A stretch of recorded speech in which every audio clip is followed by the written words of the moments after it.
pour rebâtir ou bien mettre la parole de Dieu au centre en ce temps de la fin. Aujourd'hui, il est prouvé partout, en fait. Même les musiciens du monde chantent que nous sommes au temps de la fin. La Bible dit que la nature ne vous enseigne-t-elle pas? Il n'y a qu'à voir comme ça comment est-ce que le monde est en train d'évoluer, les guerres, la manière dont le monde est en train de vaciller d'une certaine façon. Ça saute aux yeux et de comprendre que nous sommes au temps de la fin. Je reçois sur ce plateau un homme de Dieu. Avec lui, nous allons devoir parler sur un sujet fort intéressant. L'Église du jour de la fin face à la parole de Dieu. Parce que normalement, l'Église a le devoir de préparer l'Église, l'épouse du Seigneur Jésus-Christ pour sa rencontre. Jésus-Christ nous avait fait une promesse de revenir. Mais avant de pouvoir prendre notre invité, mesdames et messieurs, comme il est de coutume, mais ça fait un bout de temps, nous n'avons pas pu respecter cette coutume. Nous allons prendre un élément, ce portrait, et nous allons revenir tout juste après pour recevoir notre invité. C'est parti.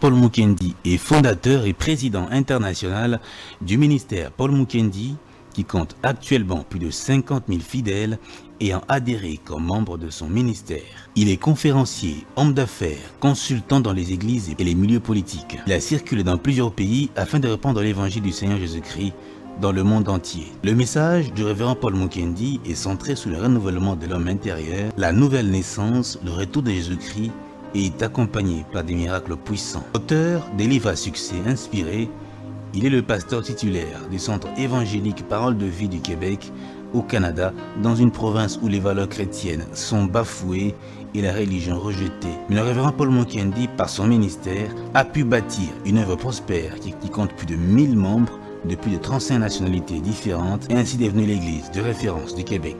Un homme de Dieu très critiqué et controversé, mais néanmoins reste droit dans ses bottes en prêchant l'évangile à l'ancienne mode et ne transige pas avec la vérité. Il y a des prédications qui sont devenues gênantes dans notre génération. C'est difficile qu'on le prêche. Il y a des choses qu'on n'enseigne plus. Nous, on ne touche pas à ça parce que le monde a évolué. Le monde peut évoluer, mais Dieu demeure le même. Le monde peut évoluer, mais l'évangile, c'est toujours une bonne nouvelle. Dieu n'évolue pas. Dieu ne change pas. La Bible nous dit Jésus-Christ est le même. Hier, aujourd'hui et demain. Si hier, il n'a pas toléré les homosexuels, il ne supportera pas aujourd'hui et il ne supportera pas demain. Si tu veux l'adorer, tu dois abandonner l'homosexualité et aller adorer le Dieu de la Bible. Mais tu ne peux pas imposer à Dieu pour dire Seigneur, moi je veux t'adorer tel que je suis. On n'impose rien à notre Dieu. Il ne change pas. Il est le même hier, aujourd'hui et demain. Quand tu t'assois là, tu viens à l'église, tu es en mini-jupe au point où on ne peut même pas chanter, on ne peut même pas danser convenablement. On commence à intercéder. Tu vois le frère qui est là, derrière la soeur, elle est là. Oh Seigneur Jésus, pardonne-moi.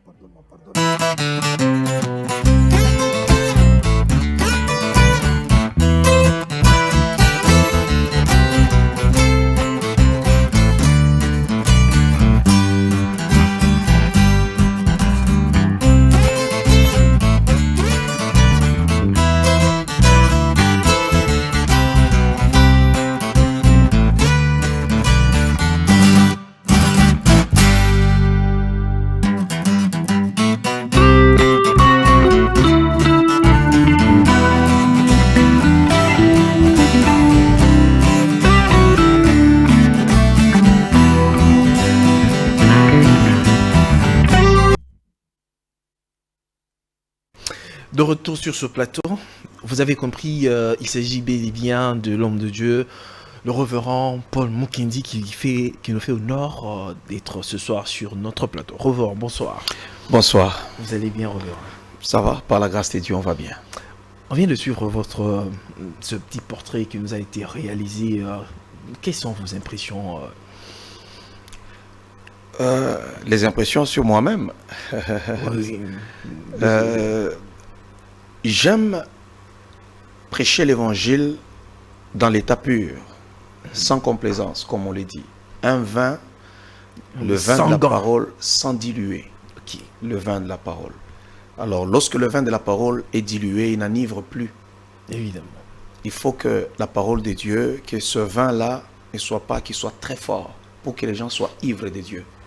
Parce que quand le vin est dilué, les gens ne seront pas ivres de Dieu. C'est pour cela que nous avons aujourd'hui dans les églises des gens qui viennent, mais qui sont un pied dedans, un pied Un dehors. pied dehors. Vous avez des chrétiens qui écoutent la musique du monde, les chrétiens qui s'habillent comme les mondains, les chrétiens qui pratiquent tout ce que le monde fait. Mais pourquoi? Parce qu'ils ne sont pas ivres de la parole qu'ils écoutent. Le vin de la parole est déjà dilué. C'est tellement dilué que ça n'enivre plus. Or, la Bible nous dit, n'aimons point le monde, ni les choses qui sont dans le monde. Si quelqu'un aime le monde, l'amour du Père n'est point en lui. Donc, c'est tout simplement ça. Est-ce que n'estimez-vous peut-être pas que la parole des dieux aujourd'hui, elle est prêchée avec complaisance? Beaucoup de complaisance. Beaucoup, c'est parce que l'Église est infiltrée. Et premièrement, l'Église est infiltrée. Il y a aussi beaucoup d'apostasie. Ok. Il y a beaucoup d'apostats dans l'Église. Il y a des gens qui ne sont pas sauvés comme il le faut, mais qui se sont retrouvés aussi au niveau du pupitre. Ok. Mais la personne est païenne. Et il s'est retrouvé pasteur. Il s'est retrouvé La personne ancien. n'avait même pas un appel d'une certaine façon. Là, on ne parle même pas de l'appel. Il est païen. C'est fort, Reverend. Il est païen. Il est C'est païen. fort. Vous savez, tout ce qu'on avait condamné à l'Église catholique, parce que deux fois, on venait au monde déjà catholique, si on pouvait le dire. Nos parents étaient catholiques, nos grands-parents catholiques, et nous aussi, on venait au monde, on était catholiques. Si on te pose la question, tu es chrétien? Oui, je suis chrétien catholique. Tu ne connais même pas la doctrine catholique. Et aujourd'hui, ça nous a rattrapé aussi, nous les églises évangéliques. Donc, d'où les gens viennent à l'église, parce que c'est l'église de mon père, c'est l'église de ma mère. Je peux avoir mon enfant, ou je peux avoir des enfants qui viennent à l'église parce que je suis pasteur. Mais sont-ils sauvés? On a des gens aujourd'hui, chaque personne, au moins chaque pasteur consacré à une femme, et puis après, la femme devient aussi pasteur. C'est la mode aujourd'hui. Partout. Là, nous allons peut-être rentrer là-dedans. Je sais qu'il y a à boire et à manger là. Oui, mais il faut se poser la question. Est-ce que ton partenaire est-il sauvé? C'est la question qu'il faut se poser. Parce qu'il y a des gens qui se sont mariés depuis avant, parce que c'est devenu une affaire de business. Ok. Mais ce n'est plus une affaire de faire l'œuvre de Dieu. Je peux être là, c'est la femme qui a été sauvée, mais le mari n'est pas sauvé. Il n'est pas Tout sauvé. comme l'homme a été sauvé, la femme n'a pas été sauvée. Et l'un se retrouve pasteur, et on consacre aussi l'autre. Donc, ça devient de manière automatique. C'est devenu automatique. On ne regarde même pas est-ce qu'il a l'appel de Dieu, est-ce qu'il a subi tous les cycles totaux de délivrance, est-il transformé, est-il sauvé? Non, on ne regarde pas ça. C'est devenu une affaire comme si moi, je suis pasteur, automatiquement, ma femme doit l'être aussi. Ce n'est pas l'évangile de Jésus-Christ, ça. Parce que Pierre était marié, les apôtres de Jésus-Christ, il y en a qui étaient mariés. Qui connaît le nom de la femme de Pierre? Personne. Ça veut dire que Pierre était moins marié que moi? Pas du tout. Non. Alors, c'est cette complaisance qu'il y a maintenant dans l'œuvre de Dieu qui fait en sorte que vous pouvez avoir une maman pasteur qui est sorcière, mais qui est pasteur. Au fur et à mesure que nous sommes en train d'aller vers la venue du Seigneur Jésus-Christ, on dirait que l'Église ne fait que se refroidir. C'est dû à quoi? Par rapport aux animateurs ou bien par rapport au message? Le Seigneur l'avait déjà prédit, il dit qu'il y aura beaucoup d'apostasie. Il y aura de l'apostasie. Et le diable a rendu le monde très attrayant. Le monde est attrayant aujourd'hui. Ok. Regardez, des années passées, on n'avait pas des réseaux sociaux. Aujourd'hui, on a les réseaux sociaux. Et sur les réseaux, il y a du n'importe quoi. Ouais. Alors, le plus grand défi de beaucoup de personnes, c'est les views. Ok. C'est ça le défi de notre génération. Combien de gens ont-ils vu mon émission? Combien de personnes ont-ils vu ma publication? Alors, on regarde par rapport à ça. Alors, les gens se sont plongés même dans la bêtise. Même dans les prédications, on ressent de la bêtise. Vous trouvez que quelqu'un provoque le scandale. Il veut qu'il y ait un scandale.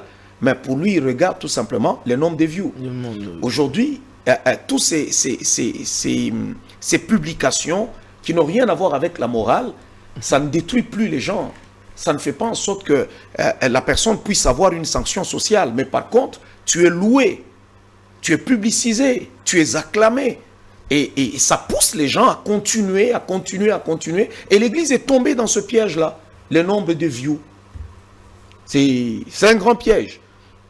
Ce qui fait que beaucoup de pasteurs sont devenus des motivateurs. Au lieu d'enseigner la parole de Dieu, ils sont devenus des motivateurs. C'est l'une des choses que vous pouvez prendre, par exemple, dans notre ville de Kinshasa. Vous pouvez vous promener le dimanche. Vous prenez les prédications dans beaucoup d'églises. Vous allez voir que la plupart de ce que les gens disent, de ce qui est prêché, ça n'a rien à voir avec l'évangile. Ça n'a rien à voir avec l'évangile. Ça n'a rien à voir avec l'évangile. Il y en a qui sont des comédiens. Il y en a qui vous parlent de la santé. Il y en a qui vous donnent de la morale. Il y en a qui vous expliquent certaines choses. Il y en a qui sont des motivateurs. Mais l'évangile, la croix, Et n'est pas prêché. non, il n'est pas prêché. L'évangile, c'est quoi? C'est la vie de Jésus-Christ. Sa mort, sa résurrection, son ascension et son retour. C'est ça l'évangile. Et c'est le message qui transforme l'homme. C'est le message qui brise la puissance du péché et qui écrase Satan. Mais vous pouvez circuler aujourd'hui. Allez-y tout simplement sur les réseaux sociaux. Commencez à circuler. Il n'y en a pas de ces messages-là. C'est soit du marketing, c'est soit des conseils qu'on donne aux gens. Et il y en a d'autres qui, eux, se sont improvisés vraiment des comédiens. Mais au sein de l'Église. Et on partage ces messages parce que ça fait rire. Et les païens. Parce que, est-ce que vous pensez qu'un païen peut partager l'évangile? Pendant qu'on est en train de prêcher, on te dit ne te conforme pas au siècle présent. Il n'y a que les enfants de Dieu qui peuvent partager un tel message. Mais un païen, parce que ça le condamne. Ça le condamne et il ne pourra pas. Ouais, il ne peut pas. Mais tandis qu'aujourd'hui, vous trouvez un musicien païen peut venir un dimanche dans mon église et je le prends, je suis tellement content, je le fais passer devant la chaire, je le présente devant tout le monde et les gens regardent. Et cette journée-là, je vais faire beaucoup de views parce que les gens seront curieux de voir. Mais reverend, peut-être quand vous dites ça, eux prendront une écriture de la Bible où Jésus n'avait pas chassé la pécheresse, femme qui était venue auprès de Jésus d'une certaine façon. Elle est venue se repentir. Oui. Elle n'est pas venue lui rendre visite. Juste comme ça, une visite de courtoisie. Elle est venue se repentir. C'est comme un païen qui se repent. Oui. Mais tous ces gens-là qui fréquentent ces musiciens païens, ils ne se convertissent pas.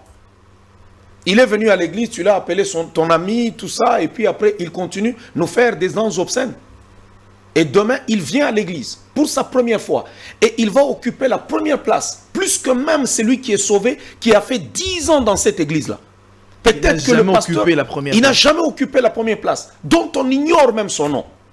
Mais un païen, c'est lui qui boit l'iniquité comme l'eau, sale comme jamais spirituellement.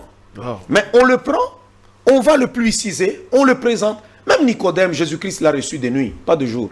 Waouh, c'est fort.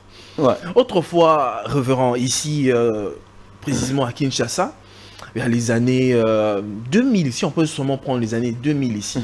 Quand les gens rentraient dans l'église, les gens en sortaient avec des larmes aux yeux. Parce que la prédication qui sortait, ça allait jusque dans le corps. Et ça brisait les gens. Mais aujourd'hui, les gens entrent joyeux et puis ils sortent joyeux d'une certaine façon. Qu'est-ce qui s'y passe? L'évangile ne produit pas de la tristesse. Ces larmes-là, ce sont des larmes de repentance. Oui, évidemment. Ouais. Qui provient d'une prédication de l'évangile. Oui, mais c'est parce qu'aujourd'hui, ce n'est pas l'évangile qui est prêché. La prophétie est devenue une blague. Les prophètes, il y a même des gens qui n'ont pas le don de prophétie. Qui se sont improvisés et devenir des prophètes. Ils sont prophètes, mais qui n'ont pas le don de prophétie. Il n'en a même pas. Il y a même des gens, il se dit prophète, mais il a un don de prophétie. Parce qu'on peut avoir un don de prophétie sans toutefois être prophète. Évidemment. Maintenant, il y en a qui n'ont même pas le don de prophétie. Il n'en a pas. Mais le monsieur s'est déjà improvisé prophète. Alors là, ça s'en va sur les pages Facebook des gens. Il va récolter des informations. Ils ont des amis, ils envoient à gauche et à droite. Et c'est devenu une blague. Vous avez assisté vous-même dans la ville ici, tout ce qu'on a vécu dans la période des élections. C'est des scandales. Évidemment. Ce sont des scandales. Des gens ont prophétisé comme... Ouais. n'est pas possible. Les gens ont prophétisé et puis rien ne se réalise. Rien ne s'est réalisé. Et ils ne sont pas gênés. Et ils ne sont pas du tout gênés. Pourquoi? Parce que c'est devenu normal. Mais écoutez, à son temps, donner une fausse prophétie dans l'église, mais c'est un problème sérieux. C'est un problème sérieux. Tu irais te cacher. Bon, vous avez parlé de quelque chose de très fondamental. Il y a eu une différence entre avoir le don de prophétie et être un prophète. Être prophète. Parce que beaucoup de gens se sont improvisés, comme vous l'avez dit, que les gens n'ont même pas, en fait, ce ne sont même pas prophètes, Non. qui n'ont même pas de don, ils s'improvisent directement comme ça. Et aujourd'hui, il y en a des jeunes, aujourd'hui, tout le Des monde bandits. Il y a beaucoup de veut bandits. être prophète. Beaucoup de bandits. Et dans les églises, on les laisse faire. Non, mais c'est parce que c'est tout un système qui est créé. Tout un système. Parce que la Bible dit, dans le dernier temps, les gens abandonneront la foi et ils auront la démangeaison d'écouter des choses agréables. Évidemment. Ils se formeront une foule de docteurs. Parce que dans le dernier temps, nous avons deux ministères qui sont au front. C'est le ministère du docteur, de l'enseignant et des prophètes. Évidemment. Alors, il y a une prolifération des prophètes partout. Et ce sont des gens qui n'ont pas écouté la voix de Dieu, mais ils s'improvisent prophètes, ils veulent prophétiser, ils veulent parler. Et il y en a d'autres qui, eux, c'est devenu beaucoup plus lucratif. Alors, quand tu es prophète, il faut donner l'offrande du prophète, il faut faire ceci. C'est comme ça que tout le monde court derrière le ministère prophétique. Mais en réalité, ils n'ont même pas le ministère prophétique. Ils n'en ont même pas. Il y a beaucoup de gens, quand ils te prophétisent, ça ne va pas se réaliser. C'est là que je dis, même à mon église, chaque fois, je dis, il y a une différence.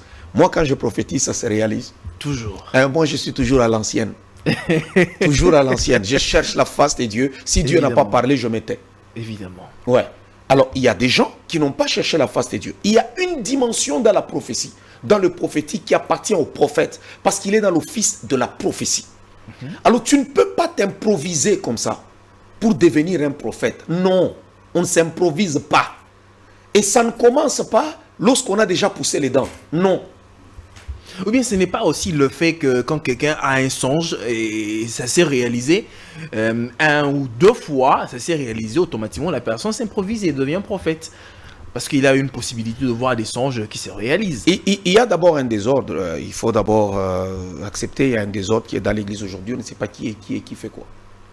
Il y a les charlatans d'hier, se sont déjà improvisés aussi prophètes dans l'église. Mais on le connaissait comme étant charlatan, c'est lui qui donnait le fétiche au catcheur. Ok. Il est entré dans l'église. Il y a aussi des courageux. Il y a des gens qui sont très courageux, qui sont dans l'église, ils se sont déjà improvisés prophètes. Alors, ils ont développé des doctrines. Quelle est la doctrine qu'ils ont développée? Qu'Élisée n'avait pas reçu la révélation que la femme qu'il avait logée était stérile. Vous vous souvenez de l'épisode Oui, évidemment. d'Élisée qui a été logé par une femme qui lui a fait du bien. Et puis Élisée a posé la question à son serviteur, que pourrons-nous faire? Qu'est-ce qui manque à cette femme? Et c'est son serviteur qui lui dira, elle n'a pas d'enfant, elle est stérile. Et Élisée l'appellera pour prier pour elle, pour lui dire, non, tu auras un enfant l'année prochaine. Alors, ils ont développé une doctrine, soi-disant qu'Élisée n'avait pas reçu la révélation, et c'est son serviteur qui lui avait révélé. D'où ils ont un groupe de jeunes gens, des personnes autour d'eux, qui soutirent l'information chez les gens et qui viennent leur donner les informations. Alors, il peut t'appeler, il peut te parler, ce n'est pas Dieu qui lui a parlé. Ce sont ces gens qui sont autour d'eux, qui leur donnent des informations. Sans crainte de Dieu. Puisqu'il y a des gens qui cherchent véritablement la solution à leurs problèmes. Et il y a un soi-disant frère qui a déjà ramassé l'information, qui a donné au soi-disant prophète. Il dit ainsi, dit le Seigneur, mais pourtant c'est faux. Il dit ça pour animer la galerie. Les gens ont vu, waouh, il a cité le nom. Oh, tu t'appelles qui? Tu t'appelles Chibangu. Chibangu ici? Chibangu se tient debout. Non, je suis en train de voir là, tu as fait un accident il y a 2 semaines. Dieu, les gens sont les acclament. Wow. Mais tout ça, c'est tout simplement du spectacle. Dieu n'est pas dedans. Dieu n'est pas dedans. Est-ce qu'ils ne sont peut-être pas en train de mentir sur le nom des dieux? Oui, c'est un mensonge. C'est du banditisme, c'est de l'escroquerie. Révérend, ce ne serait peut-être pas du blasphème aussi? Mais écoutez, c'est grave. C'est grave. Vous savez comment Dieu parle d'abord des faux prophètes dans les Saintes Écritures? C'est très grave. Même ne fût-ce que donner une fausse prophétie. Une fausse prophétie. C'est très grave. Aujourd'hui, la Bible disait quoi? Le faux prophète, il faut les lapider. Quand quelqu'un donne une fausse prophétie, dans la Bible, on les lapide. Et la Bible disait, n'ayez pas peur d'eux. Mais malheureusement, aujourd'hui, on les acclame. Ah oui, ils sont acclamés. Et c'est parce que ce peuple-là est en manque d'informations. Et n'est peut-être pas enseigné aussi. C'est la génération, la Bible dit, beaucoup abandonneront la foi pour s'attacher aux doctrines des démons. Ouais. Et à des esprits séducteurs. Et ils auront la démangeaison d'écouter des choses agréables. Ils veulent écouter des choses agréables. Ils veulent qu'on leur dise, Dieu te bénira, Dieu te fera du bien, Dieu ceci, bon, toi tu es là-bas, il y a de la sorcellerie maintenant, Dieu va faire ceci. Alors, et ils ont étudié l'homme selon le contexte, selon le pays, selon l'endroit. Ils ont déjà étudié et ils savent ce que les gens recherchent. Et c'est tout. Il suffit même sur la route ici, quand tu t'en vas te promener, tu peux avoir un problème, mais un prophète, un soi-disant prophète, il vient. Monsieur le journaliste, le Seigneur m'a dit qu'il va t'élever là où tu fais le travail, Dieu va te bénir, il te donne ta rue, il te donne ton nom, le nom de ton père, le nom de ta mère. Mais peut-être que là où tu es, tu as des maux de ventre qui te dérangent, ça fait des années. C'est de ça que tu as besoin de solutions. Évidemment. Mais la solution ne viendra pas. Il va te parler, te donner le nom de ta rue, le nom de ton père, le nom de ta mère, mais ton problème demeure. Non, ça c'est pas notre Dieu. Notre Dieu vient pour résoudre les problèmes qui nous font souffrir. Oh là là, oh là là. Mesdames et messieurs, nous sommes en train de parler de l'Église avec l'homme de Dieu. Comme moi j'ai l'habitude de le dire, il n'a pas sa langue dans sa poche. C'est quelqu'un qui prêche l'évangile à l'ancienne monde. Il prêche vraiment la parole de Dieu comme il se doit. Reverend, moi je voudrais vraiment dire des choses telles qu'elles sont. Parce que nous sommes en train de parler de l'Église et nous estimons que nous sommes au temps de la fin. Nous avions assisté l'année passée à un homme de Dieu qui s'est dit candidat, président de la République. Parce que déjà, en étant serviteur des dieux, moi j'estime que c'est un prestige. C'est vraiment très noble. Mais de quitter cette place-là de prestige en tant que serviteur du Dieu vivant et aller convoiter un siège qui a un mandat d'une certaine façon et parler sur le nom du Dieu très haut que le Seigneur l'a mandaté, lui a dit qu'il allait être président de la République. Mais en fin de compte, ce n'est pas lui qui est sorti. Est-ce que ce serait vraiment pas un scandale pour l'Église, Robert? J'aime pas trop m'attaquer aux serviteurs de Dieu ou parler de serviteurs de Dieu, mais c'est un problème que tout le monde connaît, c'est un secret des polichinelles. C'est un gros scandale. Dieu ne lui avait pas parlé, il n'avait ni entendu la voix de Dieu, ni même les bottes des anges qui sont venus lui communiquer un message venant de Dieu. Je pense que dire qu'il a convoité, bon, ça je ne le dirai pas parce que nous avons des catégories dans le ministère. Il y a des gens qui peuvent exercer le ministère, mais qui peuvent être médecins, qui peuvent être aussi avocats, ils peuvent être ceci, mais qu'on appelle pasteurs. Mais il y a des gens aussi qui sont pasteurs comme moi. Eux, ils doivent seulement rester à servir Dieu. Parce que moi, je ne me vois pas aller travailler quelque part pour dire que non, non, non. Je peux faire mes affaires. C'est moi-même qui contrôle mon temps. Évidemment. C'est moi-même qui contrôle mes histoires. OK, mais pas être engagé quelque part. Alors, s'il a décidé de devenir chef de l'État, c'est son choix. Il est aussi congolais comme tous les autres Congolais. Mais pourquoi il faut le dire au nom du Seigneur? Pourquoi? Et tu dis, ainsi dit le Seigneur, je serai chef de l'État. Tu n'es même pas deuxième, même pas troisième, même pas quatrième. Oh Seigneur Jésus. Et dans tout ça, c'est que les gens, quand ils donnent des fausses prophéties, ils ont même des explications. Moi c'est ce qui me dépasse. C'est que quand vous leur posez la question, ils vont même vous expliquer comment tout ça. Non, Dieu n'a pas parlé. Dans ce cas-là, Dieu n'a pas parlé. Est-ce qu'il a fait des hallucinations? Je ne sais pas. Est-ce qu'il a eu des apparitions autres? Parce que notre Dieu, quand il parle, c'est clair et ça se réalise. Mais dans ce cadre-là, Dieu n'a pas parlé. Dans ce genre de cas, revenons, est-ce que ce serait peut-être pas aussi important ou bien de perquisitionner ou bien carrément de fermer une église pareille? Parce que ça démontre carrément que le représentant de cette église-là n'est pas dans la vérité. Fermer l'église, on ne peut pas fermer l'église sur base de ça. Non, parce qu'on dirait que la personne a déjà accusé quelque chose de faux. On dirait que, en tout cas, la manière dont il est en train de mener le peuple des dieux, il n'est pas en train de les amener dans une bonne direction. Non, beaucoup de gens ne comprennent pas très bien. Il y a des gens qui peuvent se retrouver, il est pasteur, peut-être qu'il traverse des moments difficiles, il fait une dépression, et les gens ne le savent pas. Élie a fait une dépression. Il a même demandé la mort. Il y a des gens aussi peut-être qui souffrent d'un problème mental, mais on ne le sait pas. Alors vous allez le voir tout simplement à travers ses prédications, à travers ses dires, à travers ses prophéties. Vous trouvez que non. C'est pourquoi la Bible dit que c'est lui qui prophétise, qu'il le fasse selon l'analogie de la foi. Alors il y a des gens, il fait certaines affaires, vous vous dites, mais pourquoi il a fait ça? Mais peut-être que la personne est en train de faire une dépression. Mais les gens autour de lui ne savent pas remarquer que c'est une dépression que notre pasteur est en train de faire, ou bien cet homme de Dieu-là. Alors c'est beaucoup de choses, parce que Élie a demandé la mort. Seigneur, prends ma vie, je ne suis pas meilleur que mes pères. Tous sont morts. On a tué tout le monde. Il a vécu des moments très difficiles. Alors, moi, je ne sais pas, il y a certaines personnes, ils vivent peut-être personnellement des moments difficiles. Alors, ça se transforme quand tu attrapes la folie et que tu es chrétien. Donc, tout ce qui se manifeste, ça se manifeste avec des versets bibliques. Voyez les fous que vous rencontrez dans le chemin.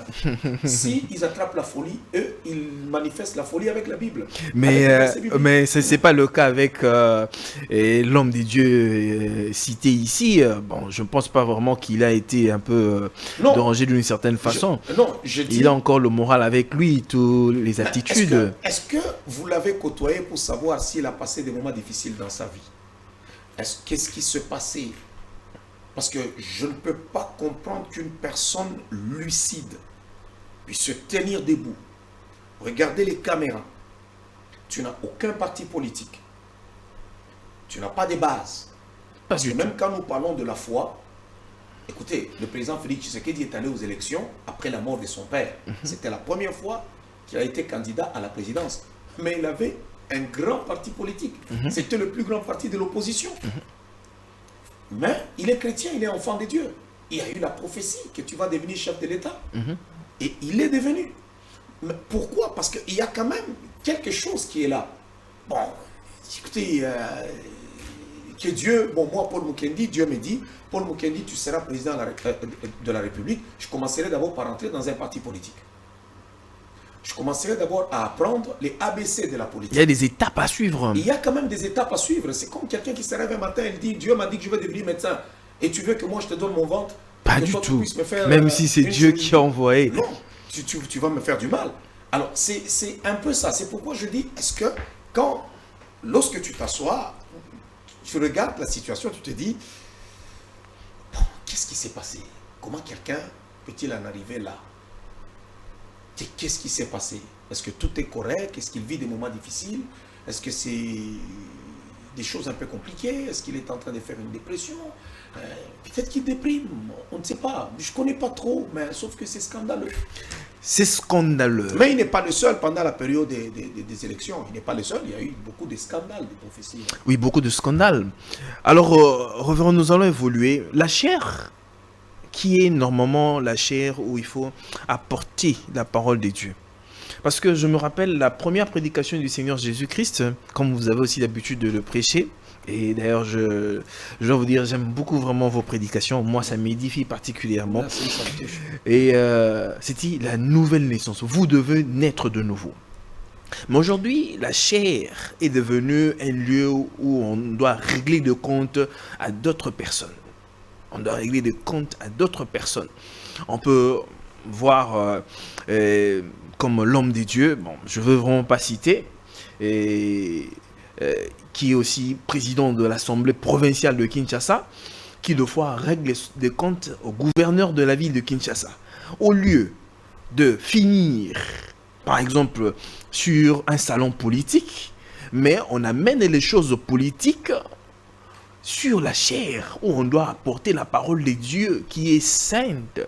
Mais, révérend, quelle est votre analyse de fait dans de tels cas? Bon, souvent, il y a une façon de parler. Les gens disent, bon, à la chair. Non. À la chair, on traite de tous les dossiers. À la chair. On prêche les problèmes même de notre société. Nous connaissons que Jésus-Christ a fait 3 ans de ministère parce que Jésus a fêté 3 Pâques. C'est pour cela qu'on dit qu'il a commencé sa vie, comme la Bible dit, son ministère à 30 ans. Et à 33 ans, il n'était plus dans ce monde. La Bible n'a pas dit, Jésus est mort à 33 ans. Il n'y a personne qui a un certificat de décès. Mais nous savons qu'il a fêté 3 Pâques. Alors, il y a certains problèmes, ça dépend de la manière dont on peut l'amener. C'est comme par exemple aujourd'hui, nous avons un gros scandale. Il y a le nouveau Parlement qui commence. Le gros scandale qu'on avait, c'est qu'on avait un détournement de fonds légal où les députés s'est donné 21 000 $ par mois. C'est un scandale. C'est un manque d'amour du prochain et c'est sorcier. S'il faut le dire comme ça, c'est démoniaque, c'est sorcier, ça vient tout droit de l'enfer. On ne peut pas faire une affaire comme ça. Même un député au Canada ne touche pas autant. Même un député en France ne touche pas autant. C'est un cas inédit. Au Congo, fait des choses comme ça. Alors, je peux aller à la chair, je prêche et je dénonce cette affaire. À la chair, tout dépend du sujet que je suis en train de traiter. Maintenant, pour le cas du pasteur Godin Poï, que je salue d'ailleurs de passage, je pense qu'il y a certaines choses qui devraient régler peut-être à côté avec le gouverneur Gentili Ngobila. Mais deux fois, je pense, est-ce qu'il veut un peu mettre du feu ou animer la galerie et ainsi de suite. Ça n'a rien à voir avec la prédication, parce que là, je ne vois pas qu'il prêche. Je le vois, il parle, il chante, il fait certaines affaires. Alors, il devra peut-être... Peut-être pendant ses prédications, il jette des pics comme ça. Bon, peut-être c'est parce que les gens trouvent aussi qu'il est... S'il dit des choses qui sont droites, gloire à Dieu. Mais peut-être c'est parce que lui, il est président de l'Assemblée nationale. S'il dit quelque chose, on dit directement qu'il envoie à l'autre. Peut-être aussi. Mais est-ce que c'est vraiment un moment approprié où, par exemple, le peuple qui vient là, assoiffé d'écouter la parole de Dieu, ils n'ont pas besoin d'écouter toutes ces choses-là, sincèrement. Vous trouvez bon, moi, je toujours dis aux gens, les gens qui se plaignent pour dire, nous, on est venu écouter la parole, on est venu faire ceci, mais qu'ils partent, qu'ils s'en aillent. On n'attache personne dans l'église avec une ceinture de sécurité, qu'ils s'en aillent trouver une bonne église où ils peuvent écouter la parole de Dieu. C'est tout. Parce que les gens qui viennent à l'église, ils pensent qu'ils sont esclaves. Non, ils ne sont pas nos esclaves. Moi, je toujours dis, tu remarques que je ne prêche pas la vraie parole, va-t'en, sauve-toi pour ta vie. Tu n'es esclave de personne. Aucun pasteur n'est mort pour toi. La seule personne qui est morte pour nous, c'est Jésus-Christ. Et toi et moi, nous nous battons tous pour aller au ciel. Mais c'est fort comme propos, hein, révérend. Ah oui? C'est fort comme propos. Mais il faut prêcher la vérité aux gens. Il faut que les gens connaissent la vérité. Il n'y a personne qui soit attaché avec une ceinture de sécurité. Pas. Mais si la personne n'arrive peut-être pas à cerner, à bien comprendre, vous êtes mieux placé pour devoir faire comprendre à la personne. C'est parce qu'il y a aussi, il y a quelque chose qu'il faut comprendre. Je vois, la fois passée par exemple, on est dans la période d'élection. J'ai essayé de m'amêler un peu. J'ai prêté ma voix aussi aux élections.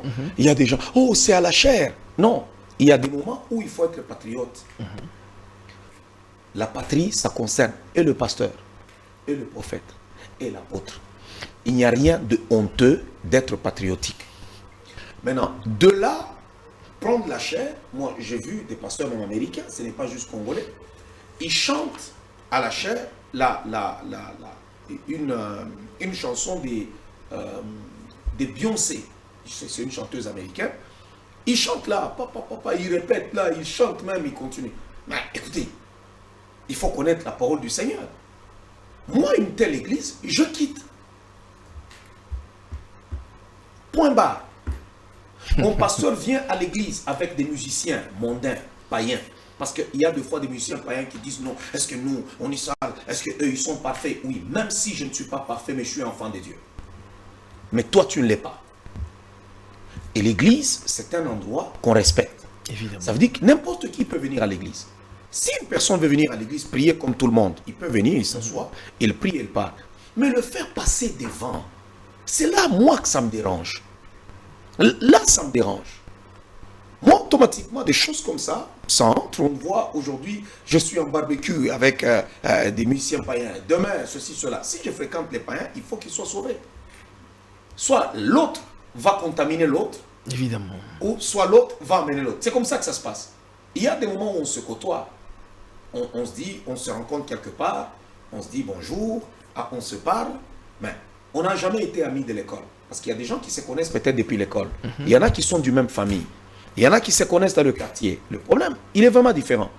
Mais moi, aujourd'hui, tu te retrouves à 40 ans, que tu commences à te faire des amitiés. D'abord, on ne se fait pas des amis à 40 ans. Pas du tout. Mais c'est à 40 ans que tu commences à devenir ami à un musicien païen. Vous commencez à vous fréquenter. Il commence à venir à l'église. Et on vous voit à la plage ensemble. On vous voit, vous descendez, vous montez, tout ça. Demain, vous allez vous retrouver en train de vous disputer une copine. Ouais. C'est fort comme propos, révérend. Oui, vous allez vous retrouver en train de vous disputer une copine. Et là, en ce moment-là, écoutez, ça devient compliqué. Non, nous devons savoir comment respecter l'œuvre de Dieu. Il y a des gens peut-être qui sont complexés par rapport aux autres. Les musiciens païens, un jour, Dieu les visitera aussi, ils seront sauvés. Ils peuvent nous voir, on peut se saluer, on se connaît avec beaucoup, on se salue, mais on ne peut pas être amis. Il y a un homme de Dieu qui a dit, révérend, que la musique mondaine n'est pas si mauvaise.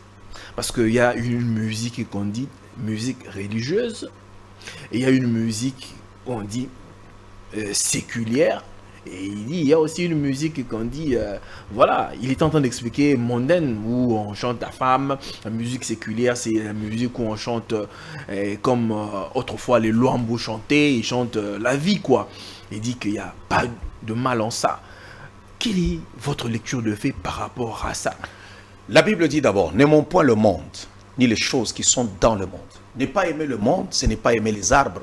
Ne pas aimer le monde, ce n'est pas aimer les chiens. Ce n'est pas aimer les routes. Non, ce sont les pratiques. C'est la vie du monde. C'est que les gens ont créé pour rendre ce monde un peu attrayant. C'est ce que nous ne devons pas aimer. Les boîtes de nuit, la musique du monde, les mini-jupes, la prostitution, l'alcool, tout ça, la drogue. Nous, on n'aime pas ces genres de choses. La musique, d'abord, a pour but adorer Dieu. Alors, dans la musique, il y a un pouvoir. Voilà pourquoi nous, on ne chante pas la musique du monde. Il y a l'hymne national. On peut être là, on chante l'hymne national. Ouais, c'est pas un problème. On peut être là à l'école, on chante « Nous aimons notre pays parce qu'il est le plus beau ». Vous pouvez chanter. Mais une fois qu'on se transporte maintenant, on s'en va même dans un lieu qu'on appelle boîte de nuit. Pourquoi dans les boîtes de nuit, on ne met pas l'hymne national?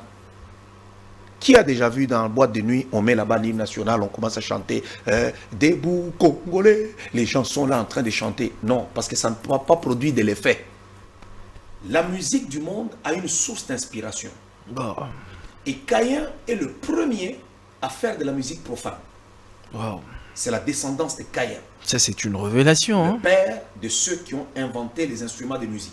Ils ont été en avance avec la descendance de Seth, qui était resté fidèle à Dieu. Mais Caïn, rebelle à Dieu, s'est fabriqué des instruments de musique. C'est ça l'origine de la musique profane. Et dans la musique, il y a un pouvoir. Parce que pour chasser les mauvais esprits qui étaient sur Saül, c'était un musicien qu'on appelait et qui s'est nommé David. Quand il chantait, les mauvais esprits le quittaient. Il y a des gens, quand ils chantent, regardez l'effet que produisait Michael Jackson. Oh. Est-ce que vous pensez que c'est normal? Non. On est des êtres spirituels. Alors, tu ne peux pas aller dans un tel concert et sortir normal. Non, tu sortiras possédé. Alors, c'est beaucoup plus ça. Donc, c'est par question des principes de la parole de Dieu. Ce qui se fait dans le monde ne m'intéresse plus. Je suis sévré du monde. Tu peux chanter la musique de Beyoncé ou je ne sais pas la musique de quel musicien, de Papa Wemba ou de ceci. Ça ne m'intéresse pas. Si un chrétien est encore intéressé par la musique du monde, qu'il soit pasteur, qu'il soit prophète, Il n'est pas encore sauvé. Il n'est pas sauvé, c'est un païen. C'est un païen. Soit on est sauvé, soit on ne l'est pas. La première des choses, quand on est sauvé, Jésus dit quoi? Jean-Baptiste dit, race des vipères. Qui vous a appris à fuir la colère à venir? Produisez donc des fruits dignes de la repentance. Alors, il y a des fruits dignes de la repentance qui montrent que cette personne est sauvée. La première des choses, c'est qu'on est sévré du monde. C'est vrai, on doit jeûner en ce qui concerne le monde. Quand Christ entre dans notre vie, directement, il y a des choses qu'on ne nous enseigne pas. On réfute les choses du monde. Non, moi, je ne peux pas faire ça parce que je suis sauvé. Je ne peux pas aller là-bas, je suis sauvé. Mais quel est ce christianisme qui fait en sorte que on fait tout ce que les païens font? Non, ça n'a rien à voir là. Même Paul, il tuait les autres, les chrétiens, il les poursuivait à gauche et à droite. Quand il a rencontré le Seigneur sur le chemin de Damas, l'apôtre Paul a changé sa vie. Il a changé sa vie. C'est ça d'abord la première des choses. Le premier signe qui montre que nous sommes sauvés, c'est d'abord être sévré du monde. Être sévré du monde. Ouais. Ah, c'est très profond, Révérend. C'est très profond. Révérend, eu égard à tout ce qui se passe aujourd'hui dans l'Église, si on doit vous mettre là, qu'est-ce que vous allez faire pour reformer l'Église d'une certaine façon afin que l'Église revienne sur le droit chemin? Bon, on ne pourra rien faire, on ne pourra pas stopper cela. Parce que Jésus a dit, l'apostasie devrait arriver. Ce sont les douleurs de l'enfantement qui doivent accompagner le retour de Jésus. Wow. Parce que Jésus revient et il faut que l'apostasie arrive. Donc nous sommes dans la période de douleur d'enfantement. Oui, c'est la Odyssée. L'Odyssée. C'est la 7e église où le Seigneur dit, tu n'es ni chaud Ni froid. C'est-à-dire, quand tu regardes l'individu, tu te poses la question, est-ce que c'est un chrétien? C'est pas un chrétien. Est-ce qu'il est sauvé? Est-ce qu'il n'est pas sauvé? Tu le vois, lui-même, il peut te chanter, il pleure même, il parle en langue, et puis tu le vois lui-même encore là-bas en train de faire la danse du monde. Tu te dis, mais où est-ce qu'il s'est entraîné? Alors, c'est ça la Odyssée. Maintenant, il y a des gens qui, eux, ne vont pas se compromettre. C'est pour cela que les pasteurs qui sont encore debout, qui restent debout, les chrétiens qui aiment la parole de Dieu, qui demeurent ainsi, ça va continuer en allant encore très mal. Et ce n'est pas propre à Kinshasa, hein, c'est partout dans le monde. Révérend, et croyez-vous au ministère de la femme? La femme comme ayant un ministère et aussi se tenir à la chair là pour apporter la parole de Dieu. Bon, il y a beaucoup de choses à propos de toutes ces affaires. Je ne sais même pas où est-ce que les gens ont sorti l'appellation ministère de la femme ou bien ministère de ceci. Est-ce qu'il y a un ministère des hommes, puis ministère de la femme? Non. Jésus-Christ, nous suivons le modèle des apôtres. Ouais, nous suivons le modèle des apôtres. Et Jésus-Christ a appelé 12 apôtres. Il n'y avait aucune femme. Aujourd'hui, nous avons le style un peu anglo-saxon. Chaque personne nomme sa femme pasteur. Et ce n'est pas un style qui est biblique. C'est un style qui est beaucoup plus anglo-saxon. Et ils nomment leur femme des pasteurs. Vous savez, Dieu peut interdire une chose, ce n'est pas parce que nous ne sommes pas capables de le faire. Nous sommes capables. On a eu des professeurs femmes qui nous enseignaient très bien, plus que même les hommes. Mais il y a des moments où le Seigneur dit, je ne permets pas à la femme. Si Dieu dit, je ne permets pas, il ne permet pas. La Bible l'a dit, mais les gens le font. Moi, je ne le fais pas. Moi, j'aime ce qui est écrit. J'aime ce qui est écrit. Les gens le font. Moi, je ne le fais pas. Ben, j'ai des amis qui, eux, ils croient en cela, ils le font.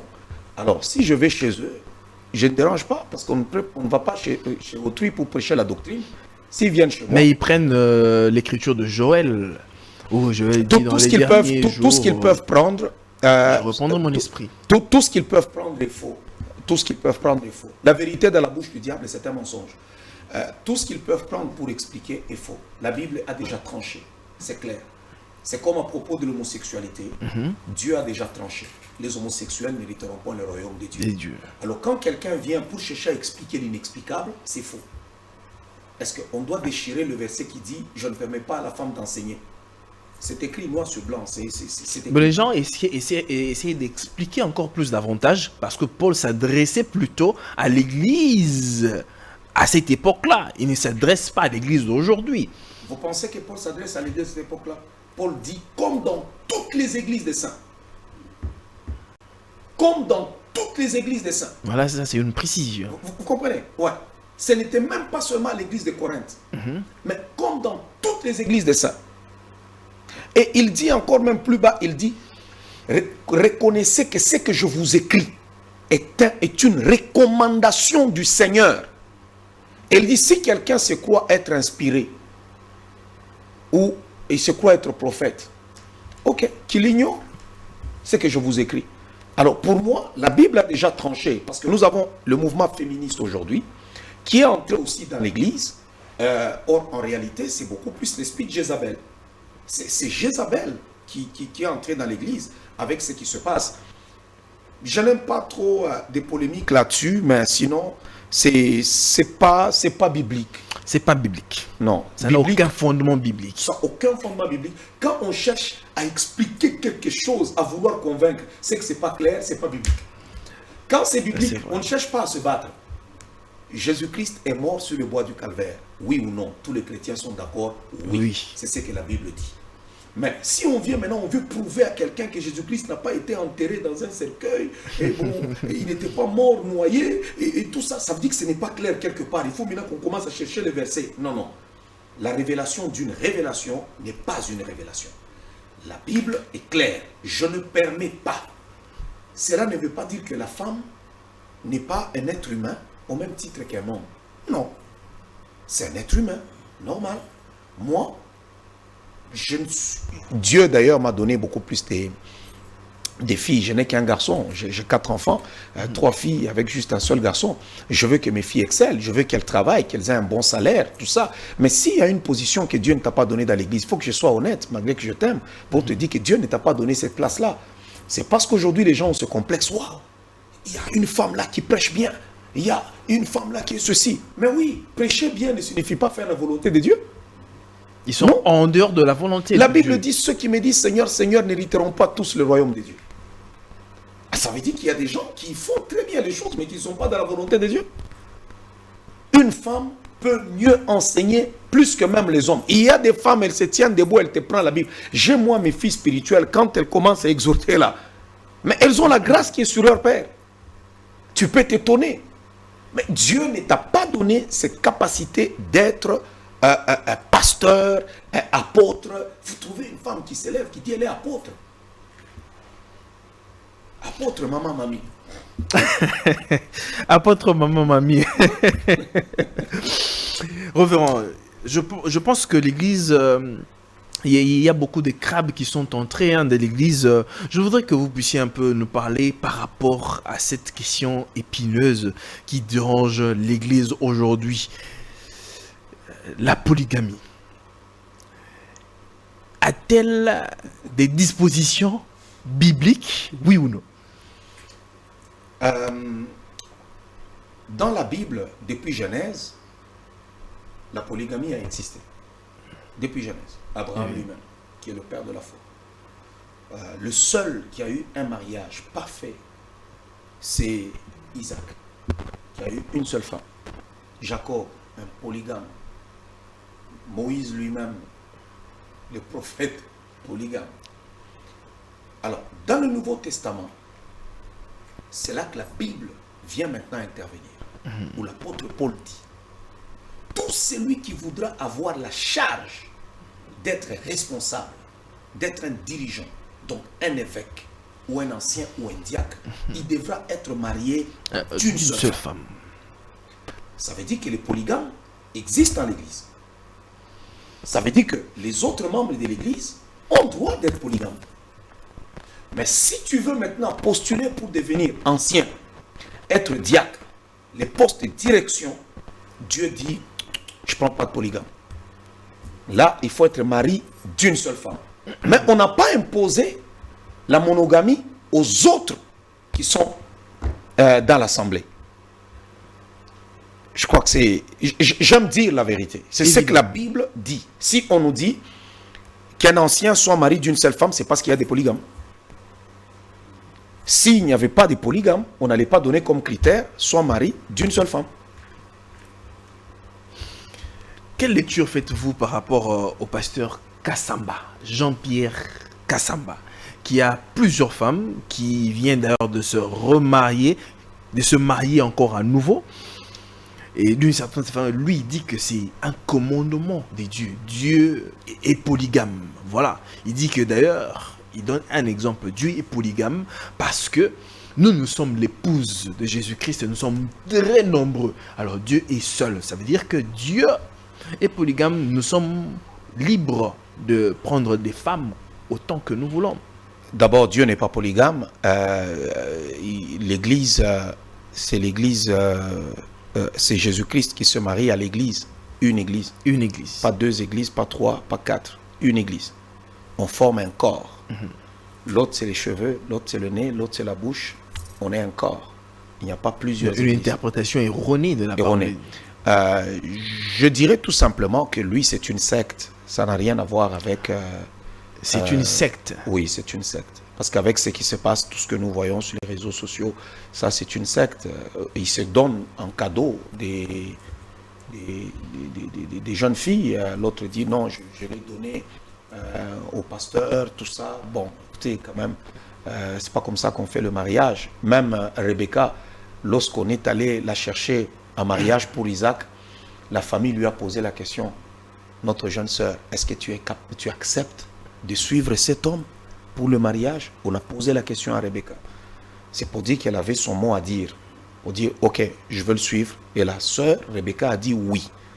Alors, le fait que la fille soit majeure, même si elle était majeure, mais le fait de dire, le papa dit, je l'ai donné en cadeau. Ça sonne très mal. C'est très grave aussi. Ouais, ça sonne très mal. C'est comme c'était une chose. J'accepterais pas qu'on puisse traiter mes enfants de cette façon-là. J'ai vu, c'était une journaliste ou un journaliste qui lui a posé la question pour dire, est-ce que toi aussi tu as déjà donné tes enfants, tu as des filles, est-ce que tu les as déjà donnés comme ça? Mais non. Alors je trouve tout simplement que c'est une secte, parce qu'il faut tout simplement regarder ce qui se passe. C'est pas normal. En réalité, quel est cet homme qui va prendre sa fille? Bon, on voit des choses qui circulent, que la fille a 14 ans, 15 ans. Bon, eux, ils disent qu'elle a 18 ans. Je prends même si elle avait 18 ans. Mais quel est cet homme qui va aller prendre sa fille de 18 ans, ou des 19 ou des 17, pour aller la remettre entre les mains d'un vieux papa de 70 ans? Et quand vous regardez même sur les photos, vous voyez le gars vraiment, il est bien braqué, un vrai malabar. Et vous regardez à côté là, une toute petite fille chétive, toute faible, tout ça. Il a 70 ans, là on ne dit pas quelqu'un qui a 30 ans ou qui a 35 ans. Non, on voit un monsieur qui a 70 ans. Alors pour moi, c'est tout simplement une secte. Ce n'est pas quelqu'un qui a la crainte de Dieu, non. Les valeurs chrétiennes sont en train d'être bafouées, hein? Oui, mais des gens comme ça ont toujours existé. Ça n'a rien à voir. Il y a des gens qui se tapent une vie derrière la foi chrétienne. Parce que même si tu es païen, tu veux aller épouser des femmes, tout ça, et tout de suite, mais à un moment donné, tu regardes un peu, tu dis, toutes ces jeunes filles que tu prends, c'est pour en faire quoi? Des veuves demain? Sincèrement.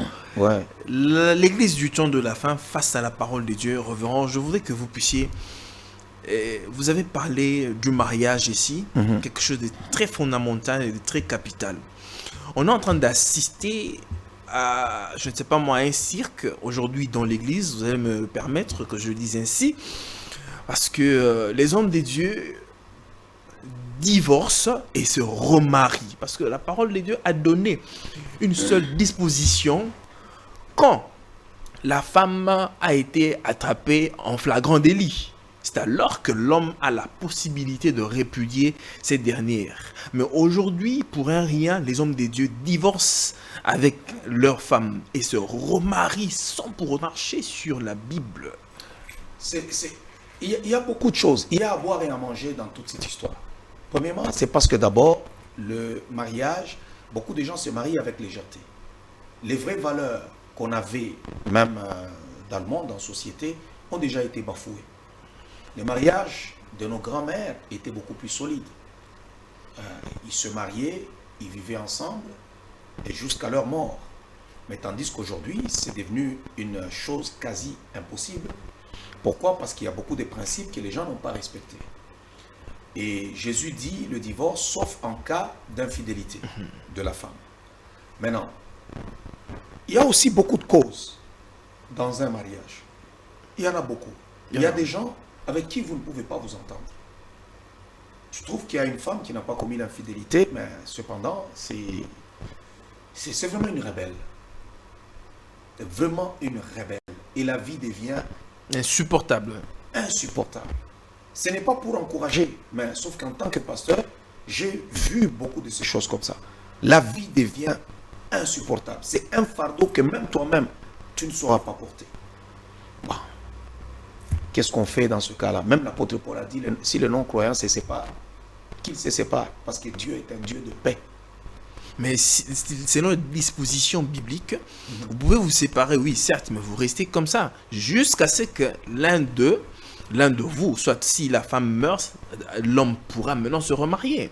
Il y a beaucoup de débats dans cette affaire-là. C'est là que j'ai dit qu'il y a à boire et à manger. Tu peux tomber sur un homme sorcier, une femme sorcière. Je donne un exemple. Tu peux épouser un homme, mais qui a menti. Sur bon nombre de choses. Tu épouses une femme qui a menti sur bon nombre de choses. Même devant l'État, il y a des mariages qui peuvent être annulés. Pourquoi? Parce qu'il y a eu un mensonge. Il y a des gens comme ça. Il a voulu juste avoir un partenaire, il a menti. Et il y a des personnes, imaginez-vous, vous êtes chrétien. Je suis pasteur, j'ai une femme. Je n'ai pas la preuve de l'infidélité. Je ne peux même pas l'accuser d'infidélité.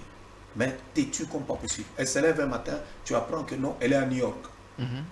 2 jours après, tu apprends que non, elle est déjà partie au Mexique. Elle ne te dit rien. 3 jours après, elle descend, elle est vers l'Afrique du Sud. Et tu dis quoi? Non, je suis avec mes amis, on est en train un peu de nous amuser. Bon, tu fais quoi en ce moment-là? Ça veut dire que vous ne pouvez pas la ramener à la raison, même avec l'autorité de la parole de Dieu. Cet individu-là, c'est une païenne. Et la Bible, dans ce cas-là, dit, si les non-croyants se séparent, qu'ils se séparent. Parce que tous nous sommes régis par la parole de Dieu. Ça veut dire, et l'homme et la femme. Il y a des choses que je ne peux pas faire parce que je sais que la Bible est là. La femme sait que je ne peux pas faire ceci à cause de la Bible. Je mets l'infidélité seulement de côté. Je prends autre chose là. Tu te lèves juste un matin. Aujourd'hui, je suis avec ma femme. Je ne peux pas juste me lever un matin. Elle me voit, j'ai déjà pris l'avion. Elle m'appelle, mais chérie, tu es où? Oh, mais je suis à Lubumbashi là. Oh, non, je suis à Paris. Mais elle n'est pas au courant. Écoutez, on fait quoi dans ce cas-là? Mais révérend, il y a aussi une période... C'est du cas par cas. Oui, du cas par cas. Il y a aussi cette période, on appelle la période d'observation, et puis les fiançailles. Pendant toutes ces périodes-là, on peut aussi bien observer pour voir, si on a le flair de comprendre, on saura aussi, étant un homme spirituel, les périodes, saura aussi que la période des fiançailles, je peux dire, en tant que pasteur, avec toutes ces années d'expérience, que ça n'apporte absolument rien. Les gens savent mieux se cacher. Si le diable peut se déguiser en ange de lumière, alors les gens peuvent aussi bien se cacher. La seule chose que je peux dire aux gens, le mariage est bon quand on t'a référé.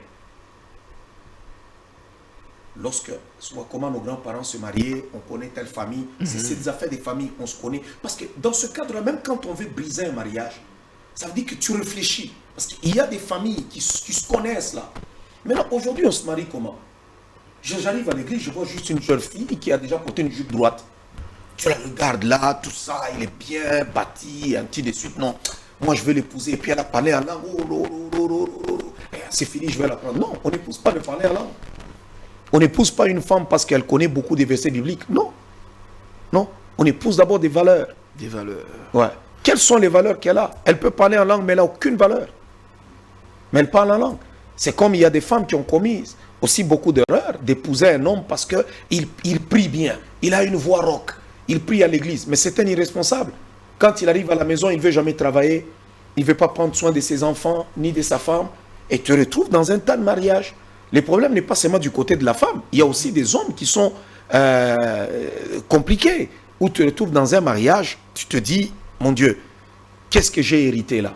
Alors là, dans ce cadre-là, il faut enseigner d'abord les gens par rapport au mariage pour ne pas vivre le scandale. Enseigner aussi les serviteurs de Dieu quand ils veulent se marier pour dire que vous devez prendre du temps parce que vous ne devez pas vous retrouver dans des situations qui sont vraiment compliquées. Moi, j'ai vu des femmes, des pasteurs impossibles qui peuvent engueuler leur mari, le gifler même, le ridiculiser devant les gens, l'humilier. Vous faites quoi en ce cas-là?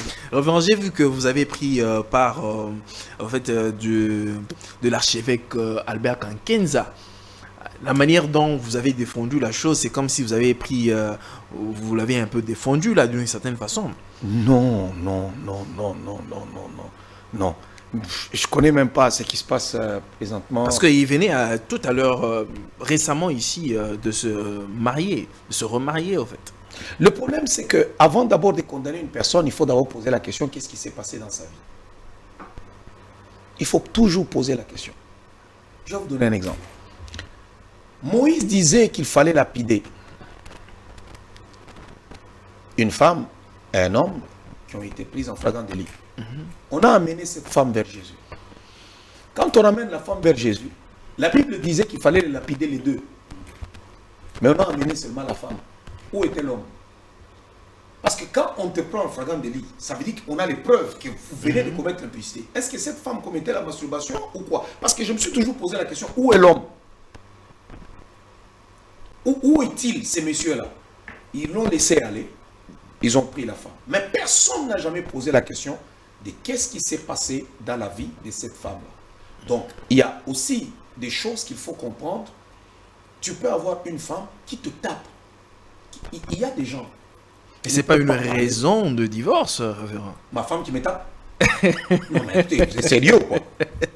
Révérend. Non, écoutez, tu épouses une femme et... Révérend, j'aime parce que vous vous basez seulement dans la Bible. La Bible a dit que si par exemple votre femme vous tape, vous avez les possibilités de la répudier. D'abord, l'homme est le chef de famille.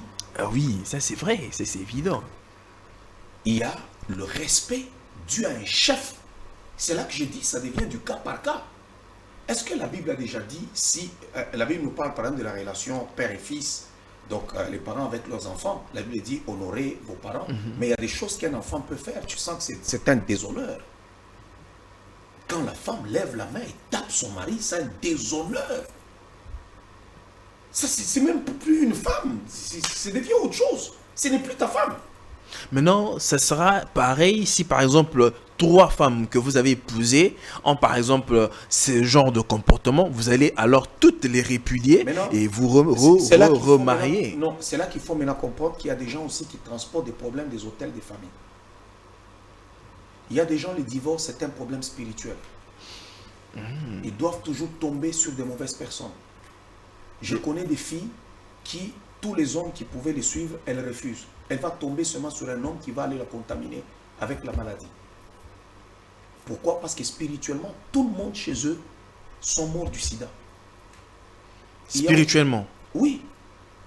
Parce que c'est un hôtel de famille qui les réclame. Il y a des gens, tu vois, papa avait divorcé 3 fois, le grand-père avait divorcé 4 fois, et ainsi de suite. Il devient pasteur. Parce que même si on devient pasteur, on doit aussi rechercher la délivrance. C'est là que les gens ignorent. Les hôtels de famille, c'est différent. Parce que la malédiction, c'est quelque chose qui se situe dans le sang. C'est différent d'une possession démoniaque. Je peux ne pas être possédé, mais être réclamé par l'hôtel de famille. Parce que c'est la constitution de la famille. J'appartiens à une famille. Je dois vivre ce que la famille a vécu. Il faut poser la question, même à ces hommes de Dieu, à tout le monde, qui divorcent plusieurs fois, ou bien qui a des problèmes, soit de maternité. On a eu dans le cas d'Abraham. Abraham est le père de la foi. Abraham a eu des problèmes pour avoir des enfants. Isaac a eu le même problème. Jacob a épousé 2 femmes, mais il a eu aussi le même problème. Ce sont des hôtels de famille. Ça, c'est des hôtels de famille. Waouh. Ouais. C'est très fort en tout cas.